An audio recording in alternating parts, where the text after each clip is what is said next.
ಲಕ್ಷಾಂತರ ಜನರು ಒಂದು ಪುನರ್ದೃಷ್ಟಿಯನ್ನು ಪಡೆಯೋದಕ್ಕೋಸ್ಕರ ಕಾಯ್ತಾ ಇರೋದ್ರಿಂದ ಯಾರೇ ತೀರ್ಕೊಳ್ಳಿ ಆ ಕಣ್ಣುಗಳನ್ನು ದಾನ ಮಾಡೋದು ತುಂಬ ಅವಶ್ಯಕತೆ ಇದೆ. ಆದ್ದರಿಂದ ಯಾರೇ ತೀರ್ಕೊಂಡ್ರು ಅವರ ಮನೆಯವರ ಮನವೊಲಿಸಿ ನೇತ್ರದಾನವನ್ನು ಮಾಡಬೇಕಾಗಿ ಕೇಳ್ಕೊಳ್ತೇನೆ ನಾನು. ಯಾವುದೇ ರೀತಿಯಲ್ಲಿ ಮೊದಲು ನೋಂದಣಿ ಮಾಡಿರಬೇಕಾದ ಅವಶ್ಯಕತೆ ಇಲ್ಲ. ತೀರ್ಕೊಂಡ ನಂತರ ಅವರ ವಾರಸುದಾರರು ನಮ್ಮ ಒಂದು ಒಪ್ಪಿಗೆಯ ಪತ್ರಕ್ಕೆ ಸಹಿ ಮಾಡಿಕೊಟ್ರೆ ನಾವು ಆ ನೇತ್ರಗಳನ್ನು ತಗೊಂಡು ಇಡೀ ಜೀವನದಲ್ಲಿ ಬೆಳಕು ಕಾಣದಂತಹ 2 ಅಥವಾ 4 ಜನರು ಅಂಧರಿಗೆ ಅದನ್ನು ಅಳವಡಿಸುವಂತಹ ಒಂದು ಕೆಲಸವನ್ನು ಮಾಡೋದರಲ್ಲಿ ಸುಮಾರು 19 ವರ್ಷಗಳಿಂದ ಒಂದು ಬಸವೇಶ್ವರ ಪುನರ್ಜ್ಯೋತಿ ಐ ಬ್ಯಾಂಕ್ ಎನ್ನುವ ನೇತ್ರ ಭಂಡಾರವನ್ನು ಸ್ಥಾಪಿಸಿ ಕೆಲಸದಲ್ಲಿ ಇದ್ದೀವಿ. ಅದಕ್ಕೆ ತಮ್ಮೆಲ್ಲರ ಸಹಕಾರ ಇರಲಿ ಅಂತ ನಾನು ಕೇಳ್ಕೊಳ್ತಾ ಇದ್ದೀನಿ. ನಮಸ್ಕಾರ ವೀಕ್ಷಕರೇ, ತಮಗೆಲ್ಲರಿಗೂ ಆತ್ಮೀಯ ಸ್ವಾಗತ. ಈಗ ತಾನೇ ಕೇಳಿದ್ರಲ್ಲ, ಕಣ್ಣು ದಾನ ಮಹಾದಾನ ಅನ್ನುವಂತಹ ಒಂದು ಸಂದೇಶವನ್ನು ನೀಡಿದಂಥ ವ್ಯಕ್ತಿಯವರ ಅನುಭವದ ಮಾತುಗಳನ್ನು ಆತ್ಮೀಯರೇ, ಚಿತ್ರದುರ್ಗದ ಬಿಸಿ ಸುದ್ದಿ ನ್ಯೂಸ್ ಪೋರ್ಟಲ್ ಅರ್ಪಿಸುವ ಕೋಟೆ ನಾಡಿನ ಸಾಧಕರು ಮಾಲಿಕೆಯಲ್ಲಿ ಇಂದು ನನ್ನೊಟ್ಟಿಗೆ ಮಾತುಕತೆಯಲ್ಲಿ ಪಾಲ್ಗೊಳ್ಳಲಿರುವಂಥವರು ಚಿತ್ರದುರ್ಗದ ಹೆಸರಾಂತ ಸಮಾಜ ಸೇವಕಿ, ಹೃದಯವಂತೆ, ಸಹೃದಯಿಯಾದಂತಹ ಗಾಯತ್ರಿ ಶಿವರಾಮ್ರವರು. ಇವರು ಮೂರ್ತಿ ಚಿಕ್ಕದಾದರೂ ಕೀರ್ತಿ ದೊಡ್ಡದು ಎನ್ನುವ ಹಾಗೆ ತಮ್ಮ ಬದುಕಿನ ಬಹುಕಾಲವನ್ನು ಸಮಾಜ ಸೇವೆಗಾಗಿ ಮುಡಿಪಿಟ್ಟವರು. ಅವರನ್ನು ಈ ದಿನದ ಕಾರ್ಯಕ್ರಮಕ್ಕೆ ಅಭಿಮಾನಪೂರ್ವಕವಾಗಿ ಸ್ವಾಗತಿಸ್ತೇನೆ. ಮೇಡಮ್, ತಮಗೆ ಅಭಿಮಾನದ ಸ್ವಾಗತ. ನಮಸ್ಕಾರ ಸರ್. ಗಾಯತ್ರಿ ಶಿವರಾಮ್ ಮೇಡಮ್ ಅಂದ ತಕ್ಷಣವೇ ಒಂದು ರೀತಿ ಎಲ್ರಿಗೂ ಹೆಣ್ಣು ಮಕ್ಕಳಿಗೆ ಒಂದು ಹುಮ್ಮಸ್ಸು. ಮೇಡಮ್ ಯಾವಾಗಲೂ ಪುಟ ಅಂತ ಓಡಾಡ್ತಾರೆ, ಒಂದಲ್ಲ ಒಂದು ಸಮಾಜ ಸೇವೆಯಲ್ಲಿ ತೊಡಸ್ಕೊಂಡಿರ್ತಾರೆ, ಯಾವುದೇ ರೀತಿಯಾದಂಥ ಫಲಾಪೇಕ್ಷೆ ಇಲ್ಲದೆ ಒಂದಷ್ಟು ಕೆಲಸ ಮಾಡ್ತಾರೆ. ಅವ್ರ ಜೊತೆ ಇರೋದು ಸಂಘಟನೆಯಲ್ಲಿ ಪಾಲ್ಗೊಳ್ಳೋದೇ ಖುಷಿ ಅಂತೇಳಿ ಈ ರೀತಿ ಬೆಳೆದಂತಹ ಗಾಯತ್ರಿ ಮೇಡಮ್ ಅವರು ತಮ್ಮ ಬಾಲ್ಯದಲ್ಲಿ ಯಾವ ರೀತಿಯಲ್ಲಿ ಬದುಕನ್ನು ಕಟ್ಟಿಕೊಂಡ್ರು? ನಾನು ಮೂಲತಃ ಹುಟ್ಟಿದ್ದು ಕರಾವಳಿ ಕರ್ನಾಟಕದಲ್ಲಿ ಸರ್. ಕರಾವಳಿಯ ಕಬ್ಬಿನಾಲೆ ಅಂತ. ಈಗಿನ ಮೊದಲು ದಕ್ಷಿಣ ಕನ್ನಡ ಜಿಲ್ಲೆಯಲ್ಲಿತ್ತು, ಈಗ ಅದು ಉಡುಪಿ ಜಿಲ್ಲೆಯಲ್ಲಿ ಇದೆ. ಈ ನಮ್ಮ ಏನು ಸೋಮೇಶ್ವರ ಅಂತ ನಾವು ಆಗುಂಬೆಯಿಂದ ಇಳಿತೀವಲ್ಲ, ಅಲ್ಲಿಂದ 9.5 ಮೈಲಿಗೆ ನಮ್ಮ ಮನೆ ಇತ್ತು. ಅಲ್ಲಿ ಹಳ್ಳಿಯಲ್ಲಿ ಬೆಳೆದಿರೋದು ಅಜ್ಜ ಅಜ್ಜಿಯರ ಜೊತೆನಲ್ಲಿ. ಹೀಗಾಗಿ ಆವಾಗ್ಲೂ ಕೂಡ ನಾನು ಈಗಿನ ಥರನೇ ಸ್ವಲ್ಪ ಕೆಲಸ ಕಾರ್ಯಗಳನ್ನು ಮಾಡಿಕೊಂಡು ಚುರುಕಾಗಿ ಓಡಾಡ್ತಿದ್ದೆ ಸರ್. ಅದಾದ ನಂತರ ನಮ್ಮ ತಂದೆ ತಾಯಿ ಬಾಗಲಕೋಟೆ ಅಲ್ಲಿ ಹೋಟೆಲ್ ಉದ್ಯಮಿಯಲ್ಲಿ ಅಲ್ಲಿದ್ರು. ಹೀಗಾಗಿ ನಾನು ಮತ್ತೆ ಕಾಲೇಜ್ ಕಲಿಯೋದಕ್ಕೋಸ್ಕರ ಅಲ್ಲಿಗೆ ಹೋದೆ. ಯಾಕಂದ್ರೆ ಅಲ್ಲಿ ನನಗೆ ವ್ಯವಸ್ಥೆಗಳು ಇರಲಿಲ್ಲ ಅಂತ ಹಳ್ಳಿನಲ್ಲಿ. ಅದು ಕಾಲೇಜ್ ಮುಗಿದ ನಂತರ ನಾನು ಮದುವೆ ಆದ ನಂತರ ನಮ್ಮ ಬ್ಯಾಂಕ್ ಉದ್ಯೋಗಿಯಾದ ಶಿವರಾಮ್ ಅವರ ಪತ್ನಿಯಾಗಿ ಅವರು ಇಲ್ಲಿ ಕೆಲಸ ಮಾಡ್ತಾ ಇದ್ರು SBM ನಲ್ಲಿ. ಹಾಗಾಗಿ ಚಿತ್ರದುರ್ಗಕ್ಕೆ ಬಂದ್ವಿ.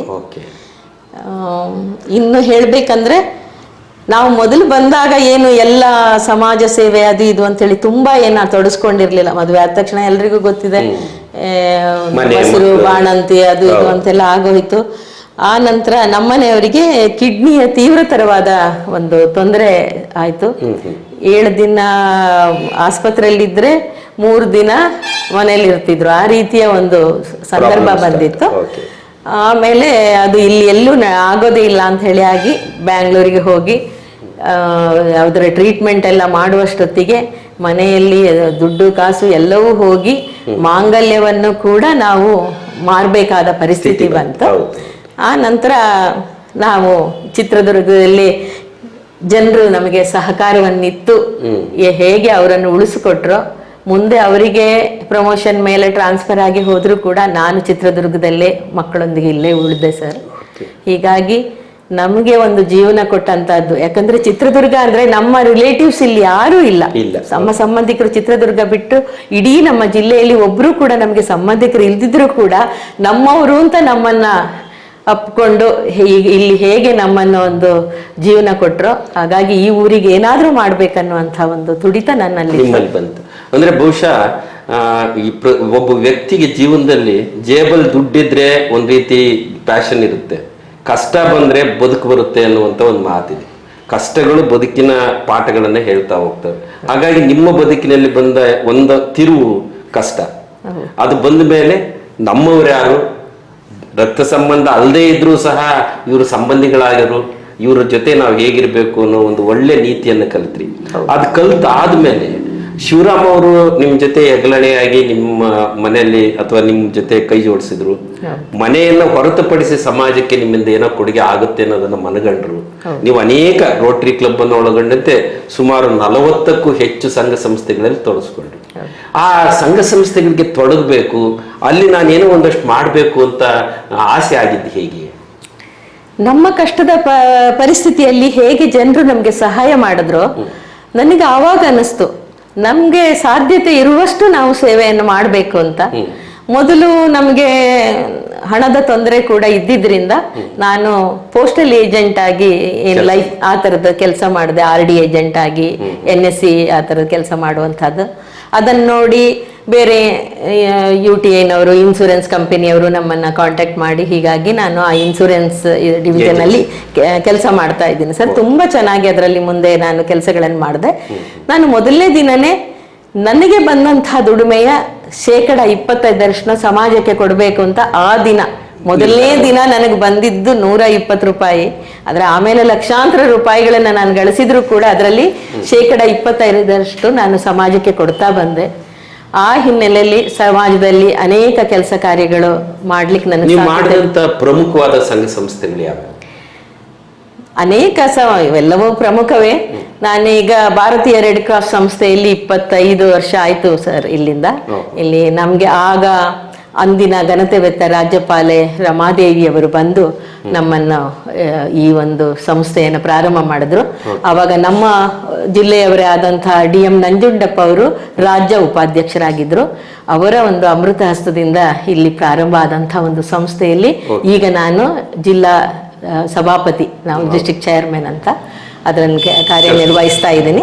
ಅದರ ಮೂಲಕ ಸಾಕಷ್ಟು ಒಳ್ಳೆಯ ಕೆಲಸಗಳಾಗ್ತಾ ಇದೆ. ರಕ್ತದಾನ, ಆಮೇಲೆ ಏನು ಹೆಲ್ತ್ ಚೆಕಪ್ ಕ್ಯಾಂಪ್ಗಳಿರ್ಬೋದು, ಜನರಿಗೆ ಕೋವಿಡ್ ಟೈಮಲ್ಲಂತೂ ಸಾಕಷ್ಟು ಅದರಿಂದ ಕೆಲಸಗಳನ್ನು ಮಾಡಿದ್ದು ನಿಮ್ಗೆಲ್ಲರಿಗೂ ಗೊತ್ತಿದೆ. ಆಕ್ಸಿಜನ್ ಕಾನ್ಸಂಟ್ರೇಟರ್ಸ್ ಇರ್ಬೋದು, ಅವರಿಗೆ ಪಡಿತರಗಳನ್ನು ಕೊಡ್ಬೋದು. ಆಮೇಲೆ ಕೋವಿಡ್ ಆದ ನಂತರ ಕೂಡ ಅವರ ಒಂದು ರಿಹ್ಯಾಬಿಲಿಟೇಷನ್ಗೆ ಸೇವಿಂಗ್ ಮಷಿನ್ಗಳನ್ನು ಕೊಡೋದು, ಅವರಿಗೆ ಧಾನ್ಯಗಳನ್ನು ಕೊಡೋದು, ಈ ಥರದ್ದೆಲ್ಲ ಕೆಲಸಗಳು ಇವತ್ತಿಗೂ ನಡೀತಾ ಇದೆ. ಹೀಗಾಗಿ ಅದೊಂದಾಯ್ತು. ಇನ್ನೊಂದು ರೋಟರಿ ಕ್ಲಬ್, ನಾನು ರೋಟರಿ ಕ್ಲಬ್ ಚಿನ್ಮೂಲಾದ್ರಿಯ ಚಾರ್ಟರ್ ಪ್ರೆಸಿಡೆಂಟ್, ಅಂದ್ರೆ ನಾವು ಪ್ರಾರಂಭಿಕ ಅಧ್ಯಕ್ಷರನ್ನು ಚಾರ್ಟರ್ ಪ್ರೆಸಿಡೆಂಟ್ ಅಂತ ಹೇಳ್ತೀವಿ. ಹಾಗೆ ಇನ್ನರ್ ವೀಲ್ ಕ್ಲಬ್, ಅದರ ಮಾಜಿ ಅಧ್ಯಕ್ಷ ಕೂಡ ನಾನು. ರೋಟರಿ ಕ್ಲಬ್ನಲ್ಲಿ ನಾನು ಅಸಿಸ್ಟೆಂಟ್ ಗವರ್ನರ್ ಆಗಿ ಕೂಡ ಕೆಲಸ ಮಾಡಿದ್ದೀನಿ. ಆದರೆ ಎಲ್ಲದಕ್ಕಿಂತಲೂ ನನಗೆ ತುಂಬಾ ಒಂದು ಖುಷಿ ಕೊಟ್ಟಂತ ಕೆಲಸ ಅಂತ ಹೇಳಿದ್ರೆ ನೇತ್ರ ಭಂಡಾರ ಸರ್. ಸುಮಾರು 10 ವರ್ಷಗಳವರೆಗೆ ನಾನು ಅದಕ್ಕೋಸ್ಕರ ತುಂಬಾ ಕಷ್ಟಪಟ್ಟೆ. ಸಂಘ ಸಂಸ್ಥೆಗಳವರನ್ನು ಕೇಳಿದ್ವಿ, ಆಮೇಲೆ ಎಲ್ಲ ನೇತ್ರ ಭಂಡಾರಗಳಿಗೆ ಹೋದ್ವಿ. ಎಲ್ಲ ಇಲ್ಲಿ ಇರುವಂತಹ ನೇತ್ರ ತಜ್ಞರನ್ನು ಕೂಡ ಎಲ್ಲರನ್ನು ಸೇರಿಸ್ಕೊಂಡು ನಮ್ಮ ಮನೆಗಳಲ್ಲಿ ಒಂದಾದ್ಮೇಲೆ ಒಂದು ಮೀಟಿಂಗ್ಗಳನ್ನು ಮಾಡ್ಕೊಂಡ್ವಿ.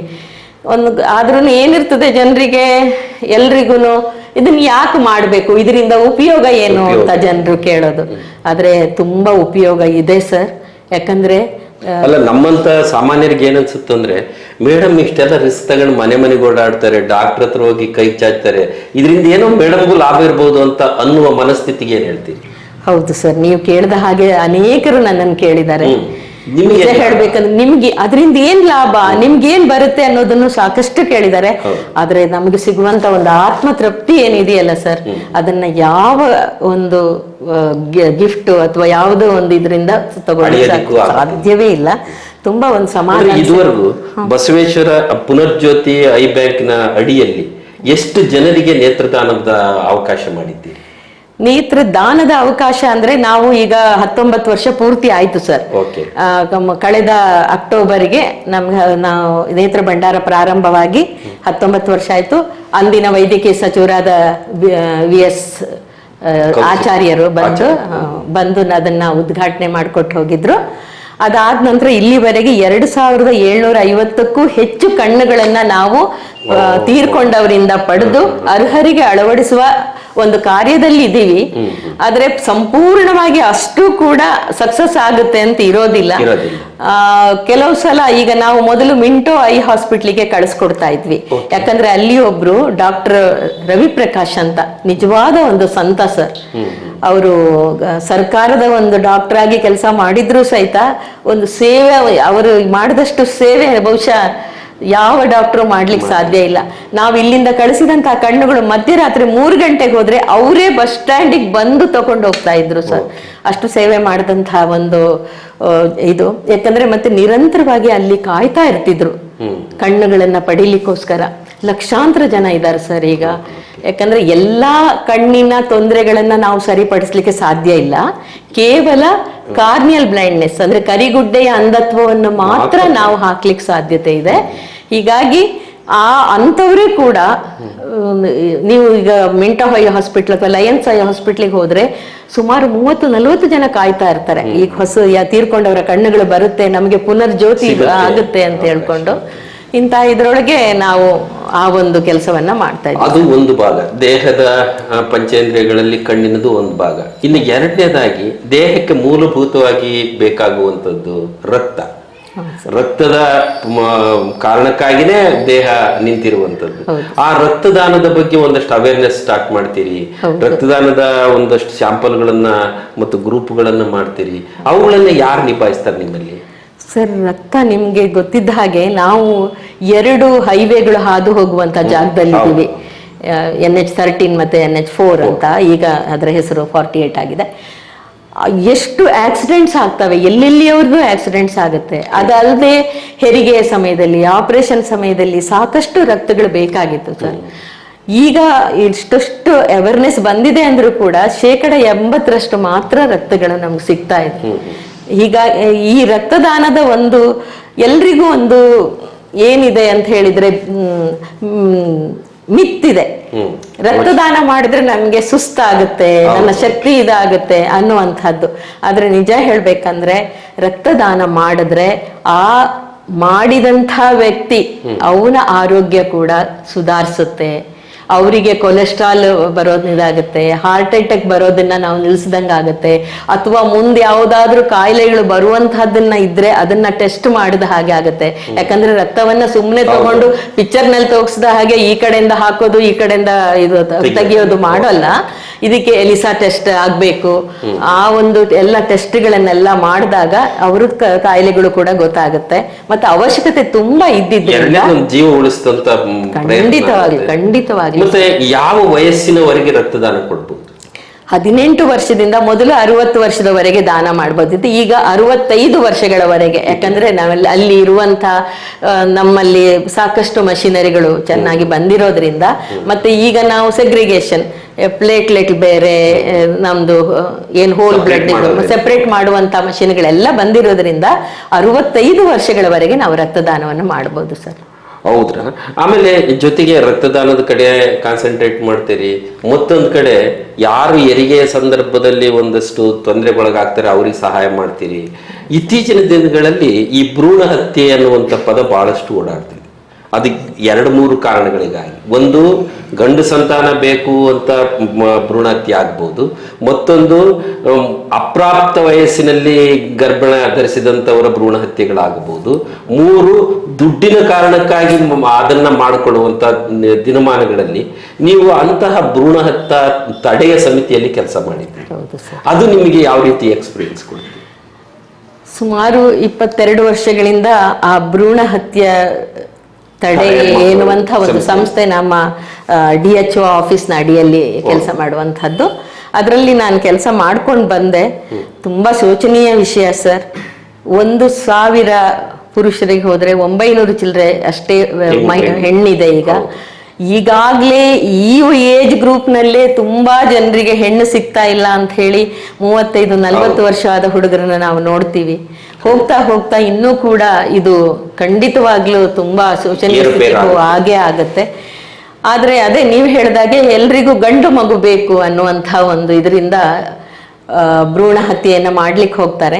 ಈ ತಡೆ ಸಮಿತಿಯಲ್ಲಿ ಸರ್ಕಾರ ಸಾಕಷ್ಟು ಈ ನಿಟ್ಟಿನಲ್ಲಿ ಕೆಲಸ ಮಾಡ್ತಾ ಇದೆ. ರೂಲ್ಸ್ ಸಾಕಷ್ಟು ಸ್ಟ್ರಿಕ್ಟ್ ಇದೆ. ಅವರಿಗೆ ಯಾರು ಮಾಡಿಸ್ಕೊಳ್ತಾರೆ ಅಷ್ಟೇ ಅಲ್ಲ, ಯಾರು ಮಾಡ್ತಾರೆ ಆ ಡಾಕ್ಟರ್ಗಳಿಗೆ, ಆ ಸ್ಕ್ಯಾನಿಂಗ್ ಸೆಂಟರ್ಗೆ ಎಲ್ಲ ಸಾಕಷ್ಟು ರೂಲ್ಸ್ಗಳನ್ನು ಕೊಟ್ಟಿದ್ದಾರೆ.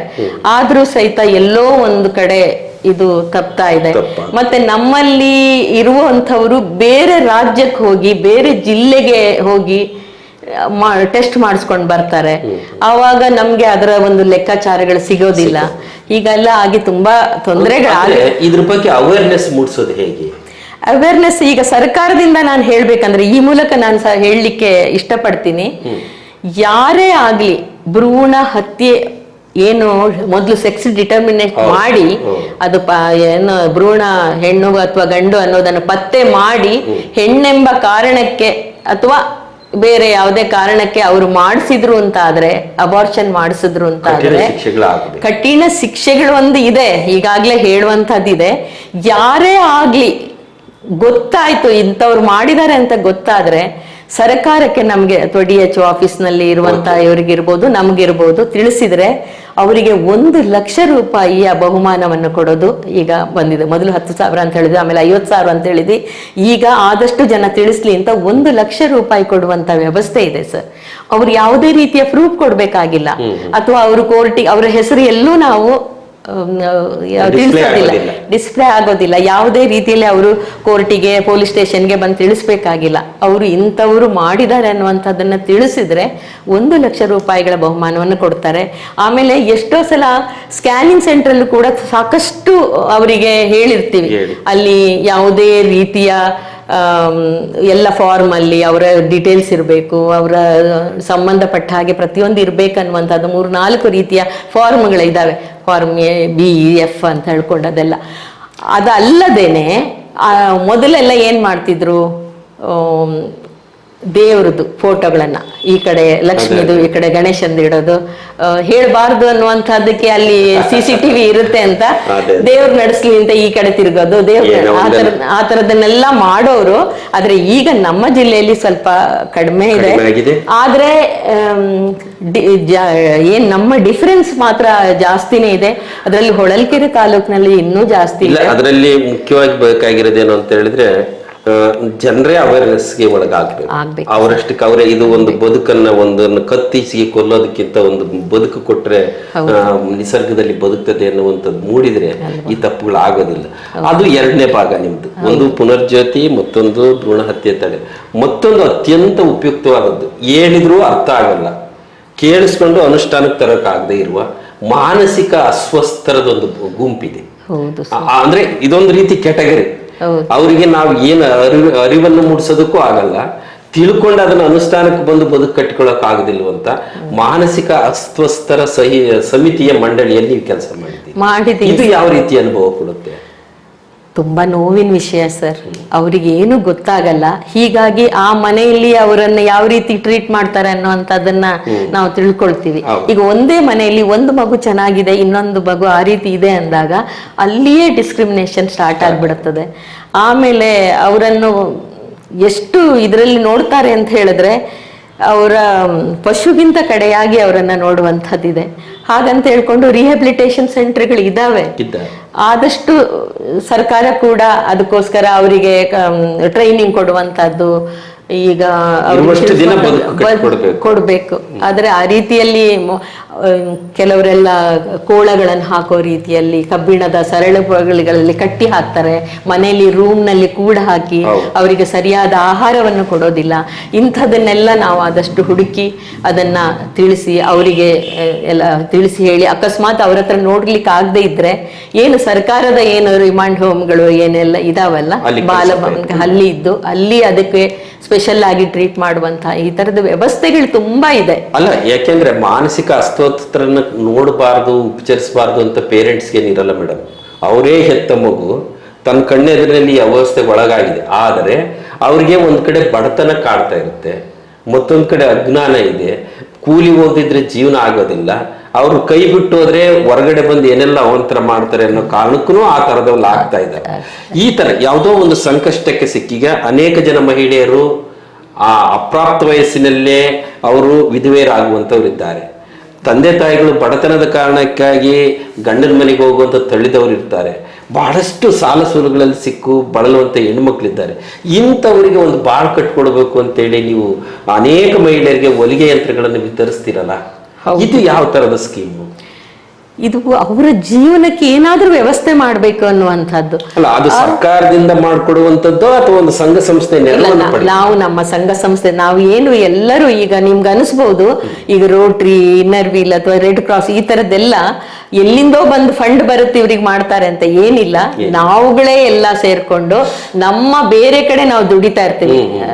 ಉದಾಹರಣೆಗೆ ನಾನೀಗ ಇನ್ಸೂರೆನ್ಸ್ ಡಿಪಾರ್ಟ್ಮೆಂಟ್ ಅಲ್ಲಿ ಇವತ್ತಿಗೂ ದುಡಿತಾ ಇದ್ದೇನೆ.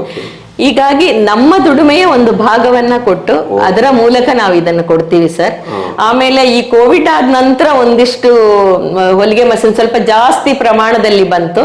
ಇದು ಹೇಗೆ ಅಂತ ಹೇಳಿದ್ರೆ CSR ಫಂಡ್ ಗೊತ್ತಲ್ಲ ನಿಮ್ಗೆ, ಕಾರ್ಪೊರೇಟ್ ರೆಸ್ಪಾನ್ಸಿಬಲ್ ಒಂದು ಫಂಡ್ ಅನ್ನ ನಮ್ಗೆ ಏನ್ ಕೊಡ್ತಾರೆ ಮೈನ್ಸ್ ನವರು, ಆ ತರ ಅವರನ್ನ ಮನಸೊಲಿಸಿ ಅದರಲ್ಲಿ ಒಂದ್ ಸ್ವಲ್ಪ ತರಬಹುದೇ ಹೊರತು ಯಾವುದೇ ರೀತಿ ಇದು ಸರ್ಕಾರದ ಕಾರ್ಯಕ್ರಮ ಅಲ್ಲ.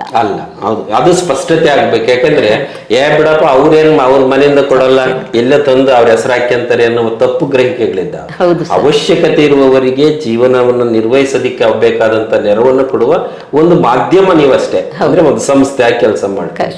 ಇಷ್ಟೆಲ್ಲ ಮಾಡ್ತಾ ಹೊರಟ ಗಾಯತ್ರಿ ಶಿವರಾಮ್ರವರು ಅನೇಕ ರೀತಿಯ ಸಾಮಾಜಿಕ ಸೇವೆಗಳಲ್ಲಿ ನಿರಂತರವಾಗಿ ಸೇವೆಯನ್ನ ಮಾಡ್ತಾ ಹೊರಟ್ರಿ. ನೂರಾರು ಸಂಘ ಸಂಸ್ಥೆಗಳು ಕೈ ಜೋಡಿಸಿದ್ರಿ. ನೀವು ಜೀವ ವಿಮೆಯಲ್ಲಿ ಇದ್ದುಕೊಂಡು ಅದೊಂದು ಸೇವೆ ಮಾಡಿದ್ರಿ. ಆದ್ರೆ ಎಲ್ಲೋ ಒಂದು ಕಡೆ ದೇವರು ಮತ್ತೆ ನಿಮಗೂ ಒಂದಷ್ಟು ಸಂಕಷ್ಟಗಳನ್ನು ತಂದೊಡ್ಬಿಟ್ಟ. ಆ ಸಂಕಷ್ಟಗಳ ಮಧ್ಯೆ ನಿಮ್ಗೊಂದಷ್ಟು ಕ್ಯಾನ್ಸರ್ನ ಅನುಭವ ಆಯ್ತು. ಆ ಕ್ಯಾನ್ಸರ್ ನಾನೇ ಇಷ್ಟೆಲ್ಲ ಸೇವೆ ಮಾಡಿದ್ರು ದೇವರಿಗೆ ಯಾಕಪ್ಪ ನನ್ನ ಮೇಲೆ ಇಷ್ಟು ಕೋಪ ಅಂತ ಅನಿಸಿದ್ದು, ಮತ್ತೆ ಅದರಿಂದ ಗೆದ್ದು ಹೊರಗೆ ಬಂದು ಇವತ್ತು ನಿಮ್ಮ ಮುಖದಲ್ಲಿ ನಗು ಕಾಣೋದಿಕ್ಕೆ ಮೇನ್ ಕಾರಣ ಏನಮ್ಮ? ಹೌದು, ಈಗ ಈ ವಿಷಯವನ್ನ ನೀವು ಕೇಳಿದ್ದು ಒಳ್ಳೇದಾಯ್ತು ಸರ್. ತುಂಬಾ ಅಂದ್ರೆ ತುಂಬಾ ಕಡೆ ಈ ಕ್ಯಾನ್ಸರ್ ಈಗ ಹರಡ್ತಾ ಇದೆ. ಸಣ್ಣ ಸಣ್ಣ ಮಕ್ಕಳು 5 ವರ್ಷ 6 ವರ್ಷದ ಮೊನ್ನೆ ನಮ್ಮ ಊರಿನ ವೆಟರ್ನರಿ ಡಾಕ್ಟರ್ 5.5 ವರ್ಷದ ಮಗುವನ್ನ ನಾವು ಕಳ್ಕೊಂಡ್ವಿ. ತುಂಬಾ ನೋವಾಗ್ತಾ ಇದೆ. ಈಗಾಗ್ಲೇ ಮೊನ್ನೆ ಒಂದು ಶಂಕರ ಇದು ಕ್ಯಾನ್ಸರ್ ಹಾಸ್ಪಿಟಲ್ ಇಂದ 5 ವರ್ಷದ ಮಗು ಮತ್ತೊಂದನ್ನು ವಾಪಸ್ ಕಳಿಸಿದ್ದಾರೆ, ವಿದ್ಯಾನಗರದಲ್ಲಿದೆ. ಈಗ ಯಾವ ರೀತಿ ಹಬ್ತಾ ಇದೆ ಅಂತ ಹೇಳಿದ್ರೆ ಅದು ಯಾಕೆ ಹಬ್ತದೆ, ಹೇಗೆ ಹಬ್ಬುತ್ತೆ ಅಂತ ಗೊತ್ತಾಗಲ್ಲ. ಮತ್ತೆ ಒಂದು ಕ್ಯಾನ್ಸರ್ ಇರೋದು ಯಾರಿಗೂ ಗೊತ್ತಾಗಲ್ಲ, ಅದು ಉಲ್ಬಣಗೊಳ್ಳೋವರೆಗೆ. ಅದು ನೋವಿರದ ಒಂದು ಚಿಕಿತ್ಸೆ, ಅದು ಏನು ಕಾಯಿಲೆ, ಆದ್ರೆ ಅದರ ಚಿಕಿತ್ಸೆ ಮಾತ್ರ ಯಾತನಾಮಯವಾಗಿರುತ್ತೆ. ಅದಕ್ಕೋಸ್ಕರ ಜನರು ತುಂಬಾ ಹೆದರ್ತಾರೆ. ಟೆಸ್ಟ್ ಮಾಡಿಸ್ಕೊಂಡ್ರೆ ಎಲ್ಲಿ ಹೇಳ್ಬಿಡ್ತಾರೆ ಅಂತ ಹೆದರ್ತಾರೆ. ಆಮೇಲೆ ಇನ್ನೊಂದು, ಇಲ್ಲಿ ಇಡೀ ನಮ್ಮ ಜಿಲ್ಲೆನಲ್ಲೇ ಮೆಮೊಗ್ರಫಿ ಮಷಿನ್ ಇರ್ಲಿಲ್ಲ ಸರ್. ಹೀಗಾಗಿ ನಾನು ರೋಟರಿ ಕ್ಲಬ್ನ ಅಧ್ಯಕ್ಷರಾಗಿದ್ದಾಗ ಮೊದಲು ಮೆಮೊಗ್ರಫಿ ಮಷಿನ್ ಇಲ್ಲಿಗೆ ಬೇಕು ಅಂತ ಹೇಳ್ಕೊಂಡು ನಾವೇ ಬಸವೇಶ್ವರ ಏನು ಹಾಸ್ಪಿಟ್ಲಿಗೆ ಮೆಮೊಗ್ರಫಿ ಮಷಿನ್ ಅನ್ನ ಧ್ಯಾನ ಮಾಡಿದ್ವಿ ಸರ್. ಅದರಲ್ಲಿ ಮೇಜರ್ ಡೋನರ್ ನಾನಾಗಿರ್ಬೋದು, ಆದ್ರೆ ತುಂಬಾ ಜನರು ಇದಕ್ಕೆ ನಮ್ಗೆ ಸಹಕಾರವನ್ನು ಕೊಟ್ರು. ಹೀಗಾಗಿ ಅಲ್ಲಿ ಇದೆ. ನಾನೇ ಸುಮಾರು 100 ಜನರನ್ನ ಕರ್ಕೊಂಡೋಗಿ ಟೆಸ್ಟ್ ಮಾಡಿಸ್ತಿದ್ವಿ. ಅರ್ಲಿ ಡಿಟೆಕ್ಟ್ ಆದವರಿಗೆ ಟ್ರೀಟ್ಮೆಂಟಿಗೂ ಕರ್ಕೊಂಡೋಗಿದ್ವಿ, ಟ್ರೀಟ್ಮೆಂಟು ಕೊಡ್ಸಿದ್ವಿ. ಆದ್ರೆ ನಾನು ಕೂಡ ಟೆಸ್ಟ್ ಮಾಡಿಸ್ಕೊಂಡಿದ್ದೆ ಸರ್. ಆದ್ರೆ ಯಾವುದೇ ಲಂಪ್ ಇಲ್ದ ಡಕ್ಟಲ್ ಕಾರ್ಸಿನೋಮಾ ಅನ್ನುವಂಥದ್ದು ನನಗೆ ಜನರಲ್ ಚೆಕಪ್ಗೆ ಹೋದಾಗ ಗೊತ್ತಾಯ್ತು ಸರ್. 66 ವರ್ಷ ಆಯ್ತು. ಜನರಲ್ ಚೆಕಪ್ ಮಾಡಿಸೋಣ ಅಂತ ಬೆಂಗಳೂರಿಗೆ ಆಸ್ಪತ್ರೆಗೆ ಹೋದ್ವಿ. ಟೆಸ್ಟ್ ಮಾಡುವಾಗ ಸಾಯಂಕಾಲದ ಹೊತ್ತಿಗೆ ಹೇಳಿದ್ರು ಏನೋ ಒಂದು ಇದು ಕಾಣ್ತಾ ಇದೆ ಅಂತ. ಮತ್ತೆ ಪೆಟ್ ಸ್ಕ್ಯಾನ್ ಅಂದ ಆ ಥರ ಸಿಟಿ ಸ್ಕ್ಯಾನ್ ಎಲ್ಲ ಇರುತ್ತೆ. ಅದನ್ನೆಲ್ಲ ಮಾಡಿಸಿದ ತಕ್ಷಣ ಇದು ನಂದು 3ನೇ ಸ್ಟೇಜಿಗೆ ಹೋದಂತ 3B, ಅದು 4ನೇ ಸ್ಟೇಜಿಗೆ ಬಂದಂತದ್ದು. ಅದರಲ್ಲೂ ಡಾಕ್ಟರ್ಗಳ ಭಾಷೆನಲ್ಲಿ HER2 ಪಾಸಿಟಿವ್ ಅಂತ ಹೇಳ್ತಾರೆ, ಅಂದ್ರೆ ಸ್ವಲ್ಪ ಅಗ್ರೆಸಿವ್ ಕ್ಯಾನ್ಸರ್. HER2 ನೆಗೆಟಿವ್ ಇದ್ರೆ ಸ್ವಲ್ಪ ಸಣ್ಣ ಸೌಮ್ಯದ ಕ್ಯಾನ್ಸರ್. ಇದು HER2 ಪಾಸಿಟಿವ್ ಕ್ಯಾನ್ಸರ್, ಅಂದ್ರೆ ಎಲ್ಲಿ ಬೇಕಾದ್ರೂ ಮತ್ತೆ ಸೀಡ್ಸ್ ಆಗುವಂತ ಕ್ಯಾನ್ಸರ್ ಬಂದಿದೆ. ಆದ್ರೆ ಸಮಾಜದಲ್ಲಿ ಸಾಕಷ್ಟು ನೋವುಗಳನ್ನೆಲ್ಲ ನೋಡಿದ್ದಕ್ಕೋ ಏನೋ ಗೊತ್ತಿಲ್ಲ ನನ್ಗೆ. ಹೌದು, ನಾನ್ ಪ್ಯಾನಿಕ್ ಆಗ್ಲಿಲ್ಲ. ಹೌದು, ಫಸ್ಟಿಗೆನೆ ನಾನೇ ಡಾಕ್ಟರ್ ಹತ್ರ ಕೇಳಿದೆ, ನೀವು ಮತ್ತೆ ಯಾರನ್ನ ಕರೆದು ಅದನ್ನ ಹೇಳ್ಬೇಕು ಇದನ್ನ ಹೇಳ್ಬೇಕು ಏನು ಅನ್ಕೊಳ್ಬೇಡಿ, ಇರೋ ವಿಷಯವನ್ನ ನನಗೆ ಹೇಳಿ, ನಾನು ಧೈರ್ಯಗೆಡೋದಿಲ್ಲ, ಟ್ರೀಟ್ಮೆಂಟಿಗೆ ರೆಡಿ ಇದ್ದೀನಿ ಅಂತ. ಹೀಗಾಗಿ ನಮ್ಮ ಡಾಕ್ಟರ್ ಹೇಳೋ ಹಾಗೆ ಈಗ ಸಾಕಷ್ಟು ಜನರನ್ನ ನಾವು ಹೃದಯ ಸ್ತಂಭನ ಅದರಿಂದ ಎಲ್ಲ ಕಳ್ಕೊಂಡಿದೀವಿ ಚಿಕ್ಕವ್ರನ್ನ. ಅಂತ ಸಂದರ್ಭ ಬಂದಾಗ ಅದಕ್ಕೆ ಅಲ್ಲಿ ಟ್ರೀಟ್ಮೆಂಟಿಗೆ ಅವಕಾಶನೇ ಇರ್ಲಿಲ್ಲ. ಇಲ್ಲಿ ನನಗ್ ಬಂದ ಕಾಯಿಲೆಗೆ ಟ್ರೀಟ್ಮೆಂಟಿಗೆ ಅಟ್ಲೀಸ್ಟ್ ಅವಕಾಶ ಆದ್ರೂ ಇದೆ, ದೇವ್ರ ಅವಕಾಶ ಕೊಟ್ಟಿದ್ದಾರೆ ಅಂತ. ಆಮೇಲೆ ಇನ್ನೊಂದು ನನ್ನ ಮನಸ್ಥಿತಿ, ನಾವು ಯಾರು 300-500 ವರ್ಷ ಬದುಕಲಿಕ್ಕೆ ಇಲ್ಲಿ ಬಂದಿಲ್ಲ ಅಲ್ವಾ ಸರ್. ಯಾವತ್ತಿದ್ರೂ ಮುಂದೆ ಹೋಗ್ಲೇಬೇಕು. ಅದು ನನಗೆ ಬಂದಿರೋದು 66 ವರ್ಷಗಳ ನಂತರ ಒಂದು ಪ್ರಯತ್ನ ಮಾಡಿದ್ರೆ ಆಯ್ತು ಅಂತ ಹೇಳಿ. ಅದೇ ರೀತಿ 1.5 ವರ್ಷದಿಂದ ನಾನು ಕ್ಯಾನ್ಸರ್ ಟ್ರೀಟ್ಮೆಂಟ್ ಅಲ್ಲಿ ಇದ್ದೀನಿ ಸರ್. ಕ್ಯಾನ್ಸರ್ ಈಗ ನನ್ನ ದೇಹದಲ್ಲಿ ಇಲ್ಲ. ಅಂದ್ರೆ ಸುಮಾರು 16 ಕಿಮೋ 15 ರೇಡಿಯೇಷನ್ ಅನ್ನ ನಾನು ತಗೊಂಡ್ಬೇಕಾಯ್ತು. ಒಂದೊಂದು ಕಿಮೋನು ತುಂಬಾ ಯಾತನಾಮಯವಾಗಿರುತ್ತೆ. ಅಲ್ಲ, ಅದ್ ನರಕ ಯಾತನೆ ಅನ್ನೋದೇ ಪದ. ಹೌದು, ಇಷ್ಟು ಬದುಕಬೇಕಾ ಇಷ್ಟು ಕಷ್ಟದಲ್ಲಿ ಅನ್ನುವಂತ ಪ್ರಶ್ನೆಗಳು ಬರುತ್ತೆ. ಆದ್ರೆ ನನ್ಗೆ ಮುಂದೆ ಬರ್ತೀನಿ ಅಂತ ಹೇಳಿ ಮೊದಲನೇ ವಾರಕ್ಕೆ ನಂದು ಕೂದಲು ಪೂರ್ತಿ ಹೋಯ್ತು. ಆದ್ರೂ ಸಹಿತ ಒಂದು ಕಪ್ಪು ಬಟ್ಟೆಯನ್ನು ಕಟ್ಕೊಂಡು ನಾನು ರಕ್ತದಾನದ ಒಂದು ಶಿಬಿರದಲ್ಲಿರ್ಬೋದು, ಯಾವುದೇ ಕಾರ್ಯದಲ್ಲಿರ್ಬೋದು ನಾನು ಭಾಗವಹಿಸಿದ್ದೀನಿ ಸರ್. ಯಾವುದೇ ತೊಂದರೆ ಅಂದ್ರೆ ಬಹುಶಃ ನೀವ್ ಹೇಳೋ ಮಾತು ನೋಡಿದ್ರೆ ಕ್ಯಾನ್ಸರ್ ಗುಣವಾಗಲ್ಲ ಅನ್ನುವ ಭಯ ಬೇಡ, ಇಲ್ಲ, ಗುಣ ಅದೇ ಆಗುತ್ತೆ. ರೋಗಿಯ ಮನಸ್ಥಿತಿಯ ಜೊತೆಗೆ ಅದಕ್ಕೆ ಬೆಂಗಾವಲಾಗಿ ಕುಟುಂಬ ಸದಸ್ಯರು ನಿಲ್ಬೇಕು, ಖಂಡಿತವಾಗ್ಲೂ ಬೇಕು. ಈ ಕಿಮೋ ನಡೆಯುವಂತ ಸಮಯದಲ್ಲಿ ನಮ್ಮ ಮಾನಸಿಕ ಒಂದು ಕಷ್ಟ ಆಗಿರುತ್ತೆ, ತೊಂದರೆಗಳಾಗಿರುತ್ತೆ. ಅಂತ ಸಮಯದಲ್ಲಿ ನಮ್ಮ ಕುಟುಂಬಸ್ಥರ ಸಹಾಯ ನಮ್ಗೆ ಖಂಡಿತ ಬೇಕಾಗುತ್ತೆ. ನನ್ಗೆ ನಮ್ಮ ಯಜಮಾನ್ರು, ನಮ್ಮ ಅಕ್ಕ ತಂಗಿಯಂದ್ರು, ಎಲ್ಲ ಮಗಳು, ಎಲ್ಲದಕ್ಕಿಂತ ಯಜಮಾನ್ರು ಬಹುಶಃ ನಿಮ್ಗೆ ತಾಯಿ ಸ್ಥಾನದಲ್ಲಿ ಟ್ರೀಟ್ ಮಾಡಿದ್ದಾರೆ ಅನ್ಸುತ್ತೆ. ಅವ್ರ ಕಾರಣಕ್ಕೆ ಗಾಯತ್ರಿ ಶಿವರಾಮ್ ಅವರ ನಗು ಇಲ್ಲ, ಮಗಳು ಮತ್ತೆ ನಮ್ಮ ಅಕ್ಕ ತಂಗಿಯಂದ್ರು ಕೂಡ ತುಂಬಾ ಹೆಲ್ಪ್ ಮಾಡಿದ್ರು ಸರ್. ಅಂದ್ರೆ ನಮ್ ಜೊತೆಲೇ ಇದ್ದು ನನ್ನ ಕಿಮೋ ಎಲ್ಲ ಮುಗಿಯೋವರೆಗೆ. ಮಗಳು ಪಾಪ ತುಂಬಾ ಬ್ಯುಸಿ ಇರ್ತಾಳೆ, ಆದ್ರೂ ಸಹಿತ ತುಂಬಾ ಒಳ್ಳೆಯ ಟ್ರೀಟ್ಮೆಂಟ್ ಕೊಡ್ಸಿದ್ರು ಬ್ಯಾಂಗ್ಳೂರ್ನಲ್ಲಿ. ಮತ್ತೆ ನನ್ನ ಜೊತೆನಲ್ಲಿ ಮಾನಸಿಕವಾಗಿ ಪ್ರತಿ ಒಂದು ಗಂಟೆಗೂ ಹೌದು ಧೈರ್ಯವನ್ನು ತುಂಬಾ ಚೆನ್ನಾಗಿ ನನ್ನ ಟ್ರೀಟ್ಮೆಂಟ್ ಆಗಿದೆ. ನಾನು ಅದನ್ನೇ ಹೇಳ್ತೀನಿ, ಮೊದಲನೇದಾಗಿ ಕ್ಯಾನ್ಸರ್ ಬಂದ ತಕ್ಷಣ ಕಿಮೋಗೆ ಹೆದರೋದು ಬೇಡ. ಎರಡನೇದಾಗಿ ಕುಟುಂಬದವರು ಬೆಂಬಲವಾಗಿ ನಿಲ್ಬೇಕು. ಅದಷ್ಟು ಮಾಡ್ಬಿಟ್ರೆ ನಾವು ಏನು ಆಗಲ್ಲ, ನಮ್ಗೆ ಗುಣ ಆಗ್ತೀವಿ ಅನ್ನುವಂತ ಒಂದು ಕಾನ್ಫಿಡೆನ್ಸ್ ಇಂದ ಮುಂದೆ ಹೋಗೋಣ. ಈಗ ನನಗೆ 3rd ಸ್ಟೇಜ್ ಆಗಿ ಇನ್ನೇನು 3rd B ಹೋಗಿದ್ರು ಸಹಿತ ಈಗ ಕ್ಯಾನ್ಸರ್ ಹೋಗಿದೆ. ಹಾಗನ್ಕೊಂಡು ನಾನು ಮುಂದೆ ಬರಲ್ಲ ಅಂತೇಳಿ ಇರೋದಿಲ್ಲ. ಇದು ಒಂದು ಹಂತ ಗೆದ್ದಿದ್ದೇವೆ, ಇರೋಷ್ಟು ದಿನ ಚಂದ ಖುಷಿಯಾಗಿರೋದು ನಮ್ಮಿಂದ ಏನ್ ಸಾಧ್ಯ ಸಮಾಜಕ್ಕೆ ಕೊಡುವಂತ. ಈ ರೀತಿ ನಗ್ನಗ್ತಾ ನಿಮ್ ಸಮಾಜ ಸೇವೆ ಇದ್ದದ ಕಾರಣಕ್ಕೂ ಎಲ್ಲರ ಒಂದು ಹಾರೈಕೆ ನೀವೀಗ ಗುಣಮುಖರಾಗಿ ಬಂದಿದ್ದೀರಿ. ಮುಂದಿನದು ನಾಳೆ ದಿನ ನೋಡೋಣ. ಆದ್ರೆ ಇಷ್ಟೆಲ್ಲ ಮಾಡುವಂತ ಗಾಯತ್ರಿ ಮೇಡಮ್ ಅವರಿಗೆ ಅನೇಕ ಸಂಘ ಸಂಸ್ಥೆಗಳು ಪ್ರಶಸ್ತಿಗಳನ್ನ, ಸನ್ಮಾನಗಳನ್ನ, ಒಂದಷ್ಟು ಹೂಗುಚ್ಛಗಳನ್ನ ಕೊಟ್ಟು ನಿಮ್ಗೆ ಓದಿಸಿ ಆಶೀರ್ವಾದ ಮಾಡಿದ್ದಾರೆ. ಅಂಥವುಗಳಲ್ಲಿ ಬಹುಮುಖ್ಯವಾದಂಥ ಕೆಲವುಗಳನ್ನು ಈಗ ನಮ್ಮ ಪ್ರೇಕ್ಷಕರೊಂದಿಗೆ ಹಂಚಿಕೊಳ್ಳಿ ಮೇಡಮ್. ಅನೇಕ ಸಂಘ ಸಂಸ್ಥೆಗಳಿರ್ಬೋದು, ಮಠ ಮಾನ್ಯಗಳಿರ್ಬೋದು, ಜಿಲ್ಲಾಡಳಿತ ಎಲ್ಲ ಸನ್ಮಾನಗಳನ್ನು ಮಾಡಿದ್ದಾರೆ. ನಾನು ಮಾಡುವ ಕೆಲಸವನ್ನ ಗುರುತಿಸಿ ಬೆನ್ನು ತಟ್ಟಿದ್ರಿಂದ ಇನ್ನೊಂದಿಷ್ಟು ಜವಾಬ್ದಾರಿಯಿಂದ ಕೆಲಸ ಮಾಡೋದಕ್ಕೆ ಅವಕಾಶ ಆಯ್ತೆ ಹೊರತಾಗಿ ಅಯ್ಯೋ ನನ್ಗೇನೋ ಇಷ್ಟು ಪ್ರಶಸ್ತಿ ಬಂತು ಅಂತ ಹೇಳ್ಕೊಂಡು ನನ್ಗೆ ಆ ಒಂದು ಇದು ತಲೆಗೆ ಇರ್ಲಿಲ್ಲ. ಹೀಗಾಗಿ ಮತ್ತೆ ಅದನ್ನೆಲ್ಲ ನಾನು ಮತ್ತೆ ಸಮಾಜಕ್ಕೆ ವಿನಮ್ರಳಾಗಿ ಒಪ್ಪಿಸ್ತಾ ಇದ್ದೀನಿ ಸರ್. ಹಾಗೆ ಜಿಲ್ಲಾಡಳಿತದಿಂದ ಸುವರ್ಣ ಸ್ವಾತಂತ್ರ್ಯೋತ್ಸವ ಪ್ರಶಸ್ತಿಯನ್ನು ಆವಾಗ ಕೊಟ್ಟರು. ಆಮೇಲೆ ರಾಜ್ಯೋತ್ಸವ ಪ್ರಶಸ್ತಿ, ಹಿರಿಯ ನಾಗರಿಕರ ಪ್ರಶಸ್ತಿ, ಈ ರೀತಿಯ ಸರ್ಕಾರ ಮಟ್ಟದಲ್ಲೂ ಬಂದಿದೆ. ಆಮೇಲೆ ನಾವು ಕಣ್ಣಿನ ಏನು ಕೆಲಸ ಮಾಡ್ತಾ ಇದ್ದೀವಲ್ಲ, ಅದನ್ನು ಕಳಿಸಿದ್ದಕ್ಕೆ ನಮ್ಮ ಮಿಂಟೋ ಐ ಹಾಸ್ಪಿಟಲಿಂದ ಅಲ್ಲಿಂದಲೂ ನಮಗೆ ಪ್ರಶಸ್ತಿಗಳನ್ನು ಕೊಟ್ಟಿದ್ದಾರೆ. ಅನೇಕ ಪ್ರಶಸ್ತಿಗಳು ಬಂದಿದ್ದಾವೆ ಸರ್. ಅಲ್ಲ, ಬಹುಶಃ ಕೆಲವರಿಗೆ ಪ್ರಶಸ್ತಿಗಳು ಒಂದು 5-6 ದಾಟಿದ ತಕ್ಷಣ ಒಂದ್ ರೀತಿ ಭುಜ ಕುಣಿಸೋದು, ಕಾಲರಿಂಗ್ ಅಂದ್ಕೊಳ್ಳೋ ಜನನೇ ಜಾಸ್ತಿ. ಆದರೆ ಗಾಯತ್ರಿ ಶಿವರಾಮ್ ಅವರಿಗೆ ಬಂದಿರುವಂಥ ಪ್ರಶಸ್ತಿಗಳು ಇವುಗಳನ್ನು ನೋಡಿದಾಗ ಬಹಳ ಖುಷಿಯಿಂದ ಮೇಡಮ್ ಅವರು ಅವ್ರನ್ನ ಜವಾಬ್ದಾರಿ ಅಂತ ತಗೊಂಡು ತಮ್ಮ ಸೇವೆಯನ್ನು ಮುಂದುವರಿಸ್ತಾ ಇರುವಂಥದ್ದು ಒಂದು ನಾಗರಿಕ ಸಮಾಜಕ್ಕೆ ಒಬ್ಬ ಹೆಣ್ಣುಮಗಳು ಮಾಡ್ಬೋದಾದಂಥ ಒಂದು ಅತ್ಯುನ್ನತವಾದ ಸೇವೆ ಅಂತ ನಾನಾದರೂ ಭಾವಿಸ್ತೇನೆ. ಹಾಗಾಗಿ ಇವತ್ತಿನ ಒಂದು ಸಮಾಜ ಹೆಣ್ಣನ್ನು ಒಬ್ಬ ಸಾಮಾನ್ಯ ಗೃಹಿಣಿಯಾಗಿ ನೋಡದೆ ಅವಳನ್ನು ಒಬ್ಬ ಸಮಾಜ ಸುಧಾರಕಳಾಗಿ, ಸಮಾಜದ ಬಂಧುವಾಗಿ ಗೌರವಿಸ್ತಕ್ಕಂಥ ಅನೇಕ ನಿದರ್ಶನಗಳನ್ನು ನಿಮ್ಮ ಲೈಫಲ್ಲಿ ಕಂಡಿದ್ದೀರಿ. ಆ ಜೊತೆಗೆ ನಿಮ್ಮ ಕುಟುಂಬದ ಸದಸ್ಯರ ಸಹಕಾರ, ನೀವು ವಿವಿಧ ಕ್ಷೇತ್ರಗಳಲ್ಲಿ ಧಾರ್ಮಿಕ ಇರ್ಬೋದು, ರಾಜಕೀಯ, ಆರೋಗ್ಯ ಇಲಾಖೆ, ಹೀಗೆ ಅನೇಕ ಕ್ಷೇತ್ರಗಳಿದ್ದರಿಂದ ನಿಮ್ಮ ಒಡನಾಟ ವಿಸ್ತಾರವಾಗಿ ಹೋಗ್ತು. ಅಭಿಮಾನಿಗಳು ಮತ್ತು ಸ್ನೇಹಿತರು ಹೆಚ್ಚಾದರು. ನಿಮ್ಮ ವೃತ್ತಿ ಬದುಕು ಬಹಳಷ್ಟು ಖುಷಿಯನ್ನು ಕೊಟ್ಟು ಇಲ್ಲಿಯವರೆಗೆ ಪಯಣ ಸಾಗಿದೆ. ಈ ಹೊತ್ತಿನ ದಿನ ನಮಗೆ ಖುಷಿ ಏನಂದ್ರೆ ನಮ್ಮ ಕರೆಗೆ ಹೋಗ್ಬಿಟ್ಟು ನಿಮ್ಮ ಬಿಡುವನ್ನ ಸಮಯವನ್ನು ನಮ್ಮ ಜೊತೆ ಕಳೆದಿದ್ದಕ್ಕಾಗಿ ನಮ್ಮ ಬಿಸಿ ಸುದ್ದಿ ವಾಹಿನಿಯ ಬಳಗದ ಪರವಾಗಿ ನಿಮಗೆ ಹೃದಯಪೂರ್ವಕ ವಂದನೆ, ಅಭಿನಂದನೆಗಳು. ನನ್ನ ಕೆಲವು ಭಾವನೆಗಳನ್ನು ಹಂಚಿಕೊಳ್ಳಿಕ್ಕೆ ಅವಕಾಶ ಮಾಡಿಕೊಟ್ಟಿದ್ದಕ್ಕೆ ನಿಮ್ಮ ವಾಹಿನಿಗೂ ಸಮಾಜಕ್ಕೂ ನನ್ನ ವಂದನೆಗಳು ಸರ್. Thank you. ಆತ್ಮೀಯ ವೀಕ್ಷಕರೇ, ಕೇಳಿದ್ರಲ್ಲ, ಹೆಣ್ಣು ಕೇವಲ ಮನೆಯಲ್ಲಿರೋದಷ್ಟೇ ಅಲ್ಲ, ಸಮಾಜಮುಖಿಯಾಗಿ ಕೆಲಸ ಮಾಡಿದರೆ ಆದರ್ಶವಾಗಬಹುದು ಅನ್ನೋದಕ್ಕೆ ಗಾಯತ್ರಿ ಶಿವರಾಮ್ರವರ ಕಿರುಪರಿಚಯ ನಿಮಗೆ ಸ್ಫೂರ್ತಿ ಆಗಲಿ ಅಂತೇಳಿ ಆಶಿಸ್ತೇನೆ. ಮತ್ತೆ ಮುಂದಿನ ವಾರ ಇನ್ನೊಬ್ಬ ಅತಿಥಿಯೊಂದಿಗೆ ಭೇಟಿ ಆಗ್ತೇನೆ. ನಮಸ್ಕಾರ.